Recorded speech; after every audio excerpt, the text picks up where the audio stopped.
Décryptage, nouveau numéro de votre magazine. Bienvenue à tous et merci de nous rejoindre.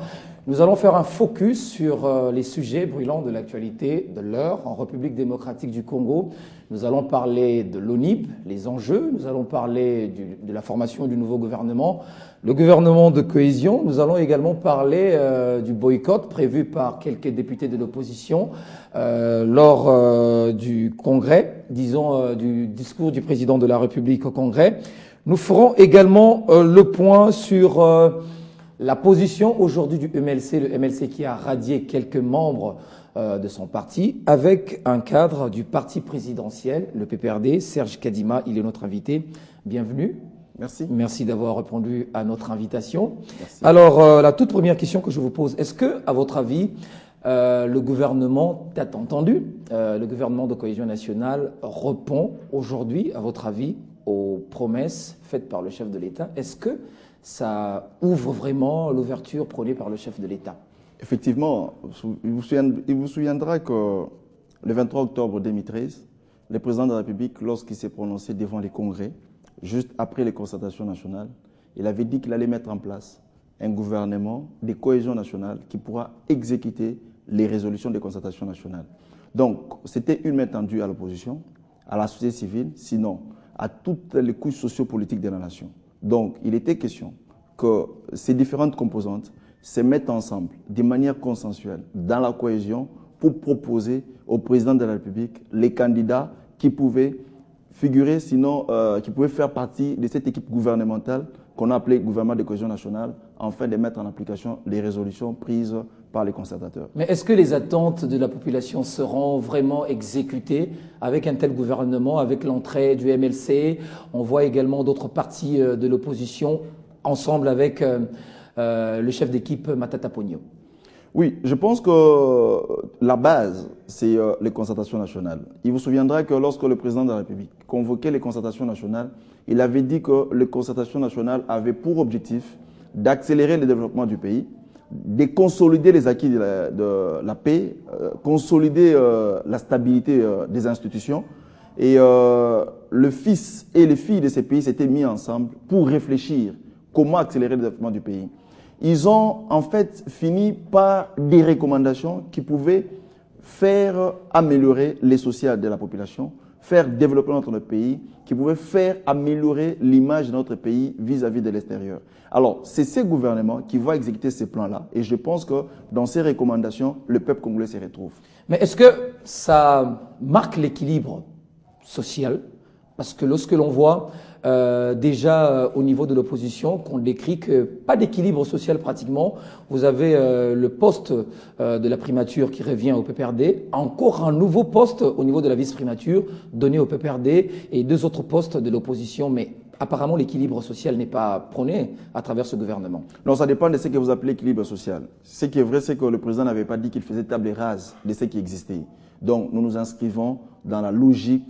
Alors, parce qu'il y avait une logique, il y a un Premier ministre qui était en place. Et la désignation d'un Premier ministre ne relève pas de la volonté d'un camp politique ou bien d'une composante politique. Donc, la nomination d'un Premier ministre relève du pouvoir discrétionnaire du Président de la République. Le Premier ministre est là, il a encore la confiance du Président de la République. Le Président de la République lui a renouvelé cette confiance et les mandats. Donc, par rapport au gouvernement de cohésion nationale, il y a un vice-premier ministre qui est de mon parti, qui est le secrétaire général de mon parti, le professeur Evariste Bouchab. Il y a un vice-premier ministre de l'opposition et un vice-premier ministre du PALU. Donc, nous avons tenu compte, sinon le président de la République a aussi tenu compte du poids politique des différents partis politiques et les poids aussi des différentes personnalités qui peuvent accompagner ces gouvernements, sinon qui peuvent exécuter convenablement les résolutions des constatations. Mais déjà, les commentaires affluent sur notre page Facebook. On voit pratiquement dans ce gouvernement les mêmes figures. On pensait peut-être qu'il y aurait assez de jeunes comme Kambinga du MLC. Vous, ça ne vous a pas frustré? Quelle est votre lecture que vous avez faite à l'annonce de ce gouvernement de cohésion nationale? J'étais très surpris, agréablement, de voir que l'honorable Kambinga, actuellement ministre, être nommé dans ces gouvernements. Il n'est pas le seul. Il y a deux autres qui sont aussi de jeunes ministres. Et je pense que si tous les jeunes veulent se retrouver au gouvernement ou bien doivent être frustrés parce qu'ils ne se sont pas retrouvés au gouvernement, nous ne savons pas ce que nous faisons. Il y a un début à chaque chose et nous considérons que de la même manière qu'ils sont entrés au gouvernement, demain, ce sera d'autres jeunes. Et pour moi, j'ai toujours relativisé et positivé. Donc, c'est un peu comme quelqu'un qui est au deuil. Lorsqu'il regarde la personne qui est dans les cercueils, il réalise qu'il va mourir aussi un jour. Donc, de la même manière que nous avons des jeunes, le président l'avait dit, il avait promis et aujourd'hui il a réalisé, il a démontré que c'est l'homme de parole. De la même manière qu'il a fait pour les autres jeunes, nous nous retrouvons en eux. Donc, il le fera aussi pour d'autres jeunes et je pense que c'est essentiel. Mais la vérité aussi, c'est que les femmes ne sont pas vraiment représentées parce que le chef de l'État est celui qui prône la représentativité des femmes au niveau des institutions de l'État. Mais quand on regarde ce gouvernement, pas pratiquement de femmes. Non, je pense que le président de la République avait dit qu'il faisait un gouvernement de cohésion nationale. Et c'était aux différentes formations politiques, c'était aux différents organes de proposer les candidats ministres. Mais lui, le président de la République, au nom de la cohésion nationale... Il est le garant de la Constitution, il est le garant des principes fondamentaux. Ici, nous sommes dans la logique de la cohésion nationale. Parce que nous sommes dans la logique de la cohésion nationale, le président de la République a exécuté, sinon il a appliqué, il a mis en application ce qui lui a été demandé par les différentes structures socio-économiques de notre pays. Alors, ce gouvernement aujourd'hui a jeté pratiquement le feu de l'autre côté du MLC. 3 membres de ces partis ont été radiés. Quelle est votre position par rapport à cela? Non, c'est que je disais si haut, que les mécontents, on les a toujours, partout. Partout, il y a toujours des mécontents. Même si c'était M. Jean-Pierre Mbemba qui était nommé ministre, il y allait toujours avoir des mécontents au parti. Il vous souviendra que lorsque le président Joly, le vice-président Joly était à la CENI, il y avait toujours des mécontents, les gens avaient parlé. Donc aujourd'hui, nous considérons qu'on ne pouvait pas mettre tous les membres du MLC au gouvernement. Et c'est normal.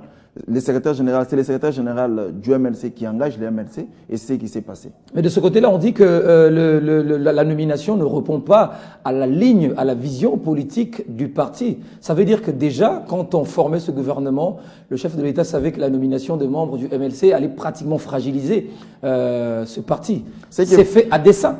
Ce qui est vrai, c'est que le MLC doit rester logique et je considère qu'ils resteront logiques.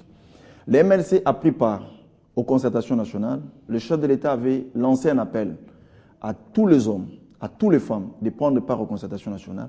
Le MLC a apporté un apport substantiel aux concertations nationales. Et le président de la République avait dit qu'il faisait sienne les recommandations des concertations nationales, notamment la contribution du MLC. Donc aujourd'hui, les MLC qui avaient accepté volontiers, c'est-à-dire même les personnes qui sont aujourd'hui frustrés parce qu'ils ne se sont pas retrouvés au gouvernement, ils étaient aux concertations nationales. Et lorsqu'ils étaient partis aux concertations nationales, les autres qui n'avaient pas l'opportunité d'aller aux concertations nationales, ils étaient aussi frustrés. Ils avaient aussi parlé contre ceux-là qui étaient aux concertations nationales. Donc, parce qu'il y a un gouvernement de cohésion nationale, ce n'est pas un gouvernement de 60 millions d'habitants, c'est un gouvernement de quelques personnes et c'est normal qu'il y ait des frustrations, mais sinon, ils doivent positiver. Donc, si je vous comprends bien, vous trouvez ça tout à fait anormal qu'il y ait des réactions du genre au niveau du MLC? Non, partout, les frustrations ne manquent pas.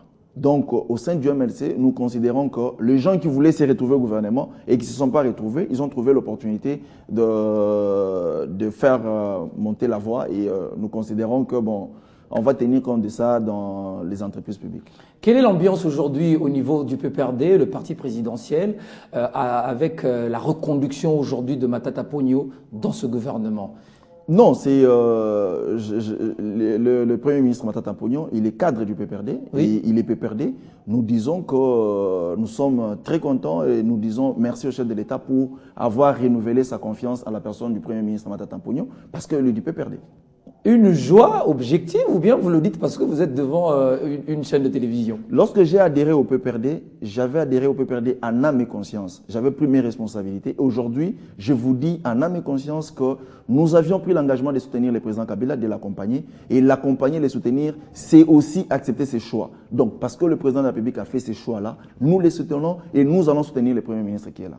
Alors, nous arrivons pratiquement à la fin du mandat du président de la République. Ce sera en 2016. Ce gouvernement, quelles devraient être ses priorités? Ce sera quoi? Le social? La sécurité? Quelles devraient être les priorités de ce gouvernement? Je pense que cette question des priorités du gouvernement a été déjà résolue. Parmi les plus de 600 résolutions de concertation nationale, on avait identifié 100 qui devaient constituer l'action prioritaire du gouvernement. Donc, c'est toujours dans la logique du préambule, sinon du texte qui convoquait les concertations nationales.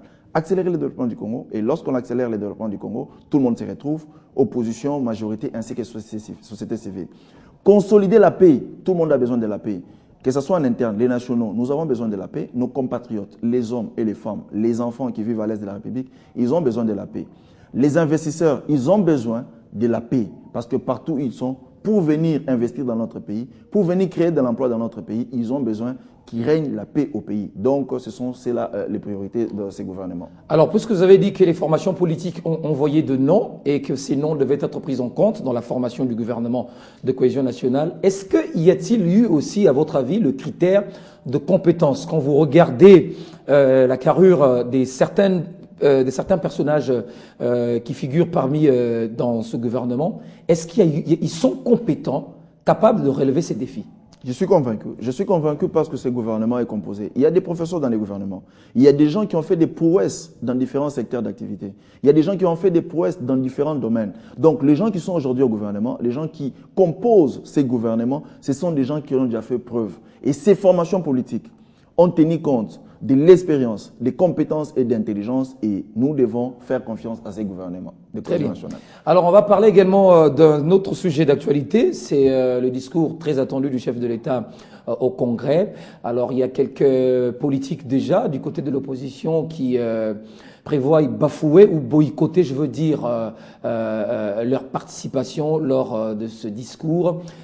Le chef de l'État devrait parler des vrais problèmes, notamment son intention de pouvoir se représenter ou non à l'élection présidentielle. C'est tout à fait normal aujourd'hui que cette demande soit respectée ou cette demande soit respectée de l'autre côté.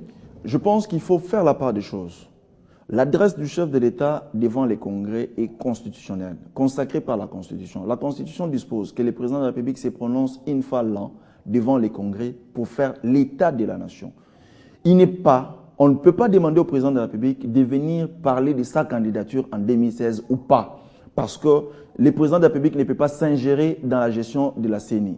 Le président de la République est préoccupé à réaliser les promesses qu'il a faites au peuple congolais. Donc, il est à mi-mandat, qu'on n'amène pas le président de la République à écourter son mandat parce que la Constitution interdit à quiconque d'écourter les mandats du président de la République. À ce jour, ce qui est important, nous attendons du président de la République, devant les congrès, de venir nous faire l'état de la nation. Le président de la République, le 6 décembre 2013, il s'est prononcé devant les congrès et lorsqu'il s'était prononcé, il avait dit qu'il allait tout mettre en œuvre pour régler définitivement la question du M23, pour que les hommes, les femmes ainsi que les enfants qui vivent à l'est de la République puissent vivre dans la quiétude comme toi et moi qui vivons à Kinshasa. Ça a été fait.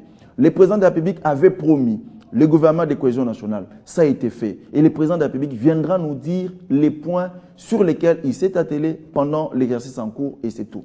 Mais dites, sinon il y a un problème de terminologie parce que même au niveau de l'opposition, vous ne vous accordez pas sur les terminologies. Quand vous parlez de l'état de la nation, vous faites allusion à quoi? État de la nation. Parce que, puisque vous avez parlé de sécurité, le chef de l'État va parler des questions sécuritaires. Ça fait partie de l'état de la nation. Le chef de l'État, quand il parle également des élections ou de sa représentation ou non, ça fait toujours partie des questions importantes. Non. Le fait que le président de la République sera candidat ou pas, ça ne fait pas partie de l'état de la nation. Il peut développer ses ambitions personnelles. Il peut les avoir ou pas. Ça n'a rien à voir. Ça, ce sont ses ambitions personnelles. Ce sont ses ambitions privées. L'état de la nation, on parle de la République. Les questions qui intéressent la République. Il faut faire la part des choses. Les élections intéressent aussi. Le président de la République a une mission régalienne. Il viendra se prononcer sur les questions régaliennes qui n'ont rien à voir avec des questions personnelles et individuelles. Les élections, ce n'est pas personnel, les élections concernent l'ensemble du pays. Je pense que dans ces pays, comme partout ailleurs, nous avons un organe indépendant qui est habilité à parler des élections. Et je ne pense pas que ce soit le président de la République qui soit à mesure de faire interférence dans la gestion quotidienne de l'organe technique chargé d'organiser les élections. Apparemment, cette question-là, de la représentativité ou non du président,